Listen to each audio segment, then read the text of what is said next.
Sora woke in a fearful sweat. His throat felt like dry sandpaper and his head felt like a hammer was brought down on it. He looked over to his left and saw a small wooden stool with tiny tin cups on it. He picked one up and realized they were filled with water, and without hesitation, he drank the contents. When he finished the first cup, he grabbed the next one and finished that one too. And then, the next one, and he kept going until he consumed every drop of precious water. When Sora finished the last one, he felt a little better, but his throat still burned painfully. He stood up to go to the bathroom when he realized one important detail. This wasn't even his bedroom. He was so concerned with drinking the water that he never realized it. The entire room was made of wood. The desks, the chairs, and even the bed he slept on were the same color as the wall. Sora heard an odd sound, and he looked up towards the ceiling. Above his head were multiple sets of turning gears, whirring and clicking above him. He was feeling nervous now, and he walked over to a window in the corner of the room. When he looked out of it, he nearly fainted. He could see the entire city below him.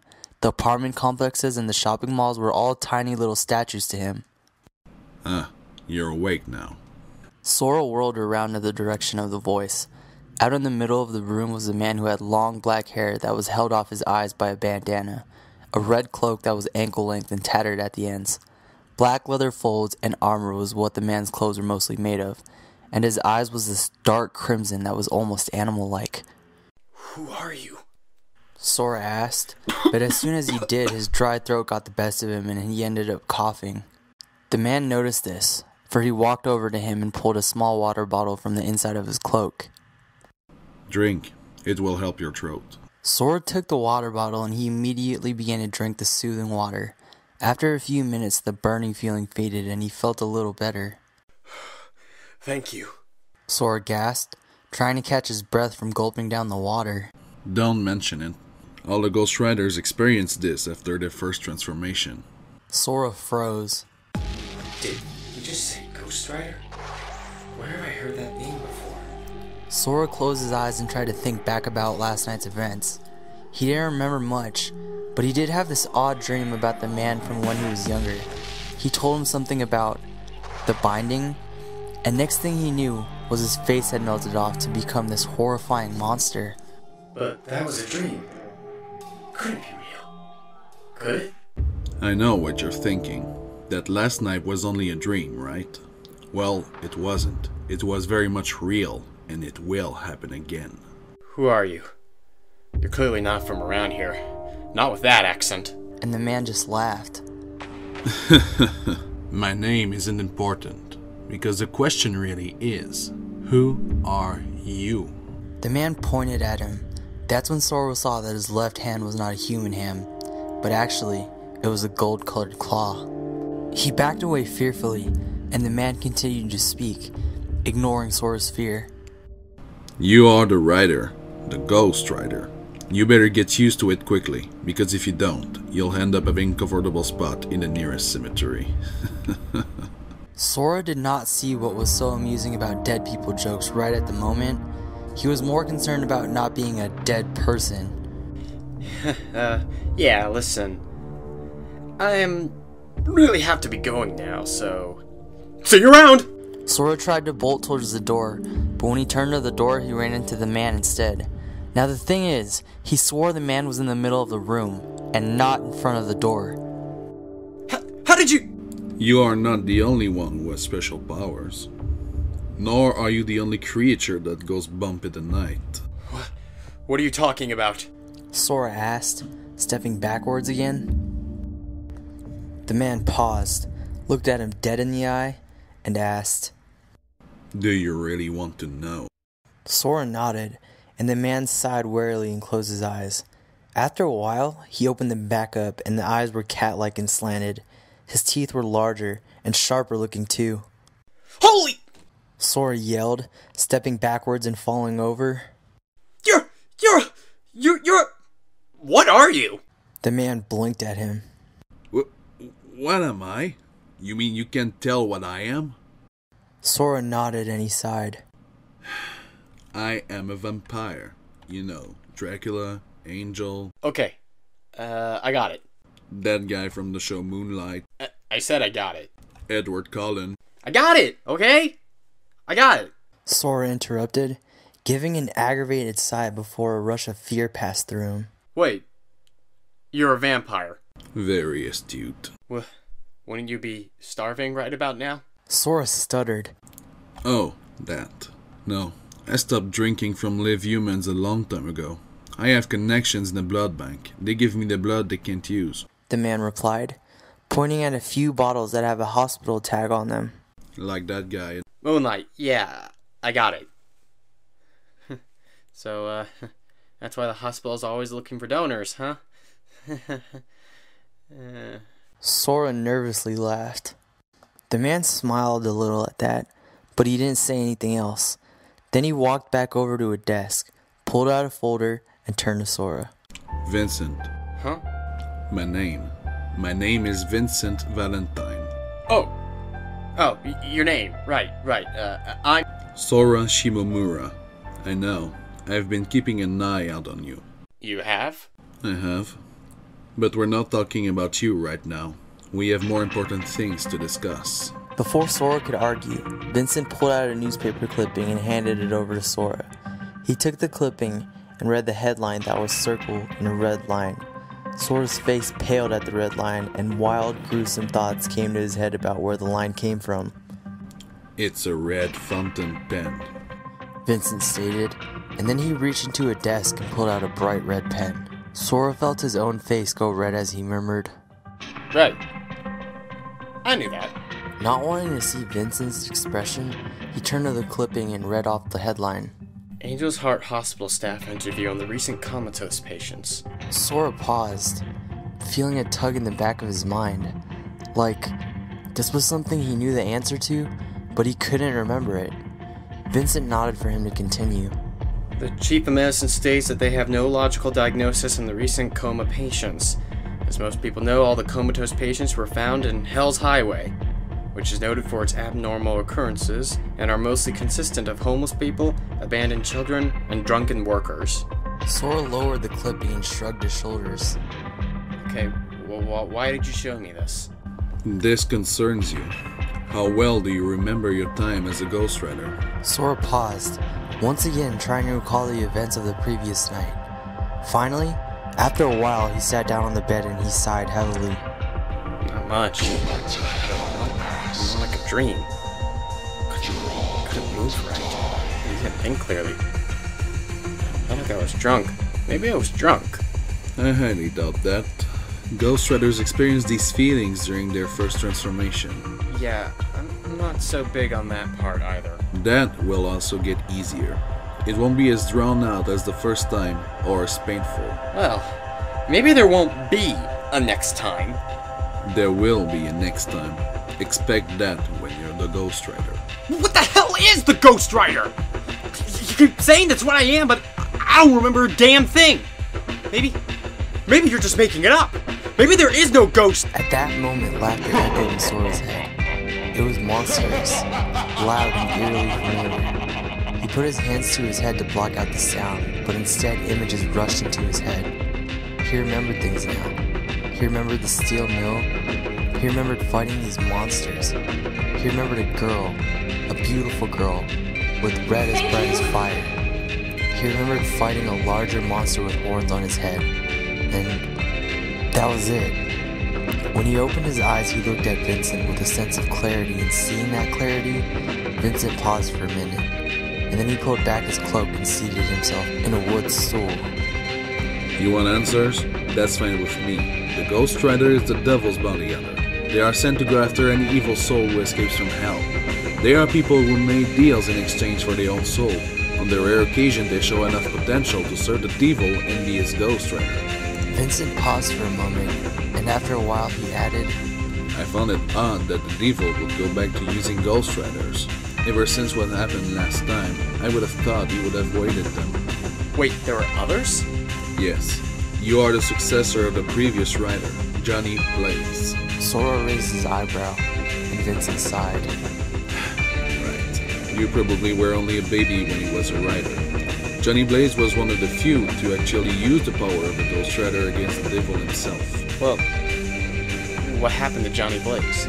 Well, I assume he is dead now. Dead? Why would you think that? You are the Ghost Rider now, correct? Johnny kept the power of the Rider to help people. Mephisto couldn't use it as long as Johnny was alive. Now that you are the Ghost Rider, I can only assume Johnny Blaze is no more. Mephisto? Sora asked hesitantly, as if he was afraid of knowing the answer. The man you signed your contract with, the devil himself. Contract? I didn't sign a contract. Vincent turned around, his eyes slightly widened. You didn't? You didn't spill a drop of blood on a parchment? Shake his hand? Anything? No. Oh, I remember it pretty well. I didn't sign anything. Vincent remained where he was for a long time. Then he walked over to the far side of the clock tower and pulled out thick leather-bound books. He opened 2 different books and slightly began to read from each one. Sora got up and slowly walked over to him. Whoa, hey! What are you doing? What's going on? Sora asked, watching Vincent comb through multiple pages of a book. Vincent answered while looking through the pages. In order to become a Ghost Rider, they need to make a deal with the devil to exchange your soul for what you desire. If what you say is true, then this could be bad. Bad? How bad? Sora yelped. Vincent cringed at the yelling, but he answered as calmly as he could. I don't really know. This is something different from the other riders. But rest assured, I will figure out what this means. And you'll cure me, right? Get rid of the whole flaming skeleton thing, right? Vincent stopped reading and looked at Sora. I'm sorry, Sora, but I can't remove the power of the Ghost Rider. Only Mephisto can, and he won't do it until you complete what you were set out to do. Set out to do? Sora repeated, and then he remembered what the job the man sent him on was. Wait. Does this have to do with something called the Binding? If Mephisto said that, then that would be the case. Vincent answered, confirming Sora's suspicions. I have been sensing that it has been weakening lately, but whoever is doing it has kept themselves hidden well. I can't pinpoint who is behind it. Now Sora could have ignored his instincts, but his curiosity got the best of him at this point. Okay. What is the Binding? Vincent reached out for a book that was also bound in leather and handed it to Sora. He took the book and waited for Vincent to say something. When he didn't say anything, Sora felt prompt to encourage him. I asked what the Binding was. What good will this book do? Vincent pulled out the other ones and began to look through them. There was a long silence in which Sora continued to stand there while Vincent read the other books. Finally getting annoyed by Sora's stare, Vincent looked at him, and when he saw the book in his hands unopened, he scoffed. Why don't you try opening the book and reading it? Well, fine. Sora mocked. He opened the book where a red bookmark was holding it in place. The Binding. Many moons ago, there was a mighty kingdom. This mighty kingdom was home to scholars of the mystic arts and the occult. There was a council of the most accomplished of the scholars where they would converse and study the occult, and in this council was an intelligent man named Ansem. Ansem dreamed of a world where the occult would bend and shape to the will of men. His knowledge had given the council the ability to manipulate the mystic arts of the elements. Soon they were known as the 7 alchemists, for each one could manipulate an element that governed our world. But this was not enough for Ansem, for he desired more power. To fulfill this desire, he sought a deal with Mephisto, the ruler of the kingdom of hell. Mephisto had granted him great power in exchange for his soul, but when the time came for Ansem to accept his fate and come to hell, he refused.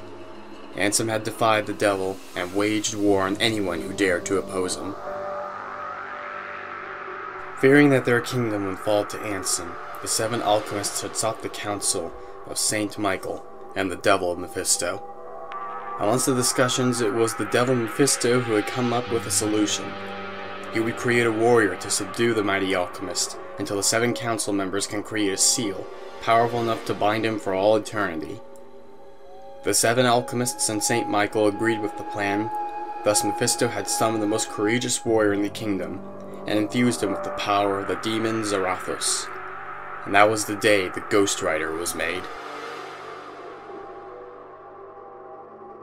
The Ghost Rider did battle with Ansem, and when the Dark Alchemist was weak enough, the 7 alchemists had cast a powerful binding spell that had come to be known as the Binding. For the alchemist Ansem was the essence of chaos itself. Heaven, hell, and the humans of Earth had made a pact to never undo the seal of the Dark Alchemist.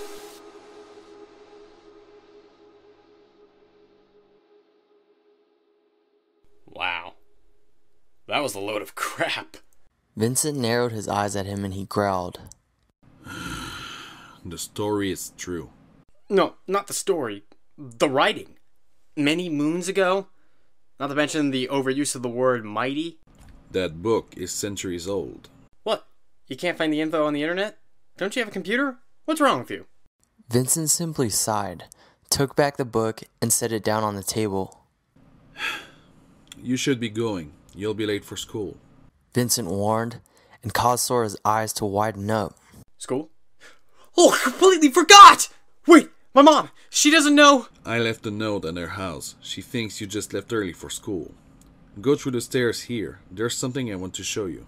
Vincent led Sora through a door on the far side of the room, and they traveled down a long set of stairs. When they finally made it to the first floor, Sora was panting as he descended the last set of stairs. Don't you have an elevator or something? Kids these days think they had to have everything faster than something much simpler. What are you, 1,000 years old? Vincent turned around and narrowed his eyes. Yes. Sora's mouth dropped slightly and his eyelids twitched a bit. He tried to say something, but no sounds came out of his mouth. Vincent turned away from Sora and flicked the light switch. The lights came on, and Sora saw his fat boy leaning against the wall. A long chain was wrapped around the back seat. I know you don't have your motorcycle's license, so stay on the back roads. No one pays attention to bikers there. Sora nodded. He put the chain in one of the 2 pouches he had on the side of the bike. Vincent handed him his backpack and his motorcycle helmet, which he probably took from his house, and Sora seated himself on the bike. Vincent pressed a button on the door in front of them, opened up to reveal a small path. Then he walked up to the front of the bike and he placed his hand on the handlebars. You need to come by Hell's Highway tonight and meet me over by the alley, the one behind the marketplace. Sora gave Vincent a look and picked up his helmet. Before he slipped on his head, he answered, Why? To begin your training, to show you how to control the power of Ghost Rider. I don't want it. Sora answered through the thick helmet. Besides, I handled those creeps last night just fine. Actually, the Ghost Rider persona handled those creeps. From now on, your senses won't be as dull as last night, and you'll be able to control yourself better. However, you have no idea how to control your powers, nor have you trained with them. If I say no? Then I'll pay you a visit instead. Vincent narrowed his eyes. And you don't want me to do that. Sora didn't answer him, and Vincent couldn't see his face through his motorcycle helmet. Then Sora switched on the ignition and he turned to Vincent. I'll be there. Sora answered before he pulled the throttle and drove onto the road.